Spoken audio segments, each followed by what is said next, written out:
আপনার যদি লজ্জা শরম থাকতো, বউ স্বামীকে মারছে, বউয়ের হাতে মার খায়া সেই কথা আবার মিডিয়াতে এসে বলা, এটা কি কোনো সম্মানজনক কথা, সম্মানজনক কাজ?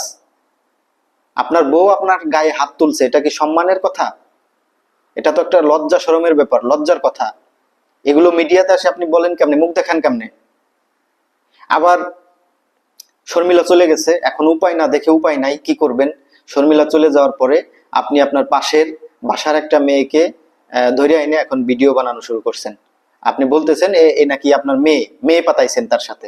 এগুলা সমস্যা কি লিগে জানেন? বেশি পিরিতে, যদি পিরিত না করতাম তাহলে টেলসটাও ঠিক মতো লাগাইতো। এটা আপনি তো জানেন ভাই, আপনার তো এগুলো জানা যে মেয়ে মানুষের ফেস মিডিয়াতে শো করলে ভিউ বেশি হয়, ইনকাম বেশি হয়।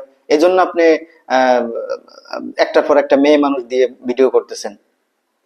তা না হলে শুরু থেকেই তো আপনি জানেন যে কাপল ব্লগারদেরকে মানুষ কতটা ঘৃণা করে।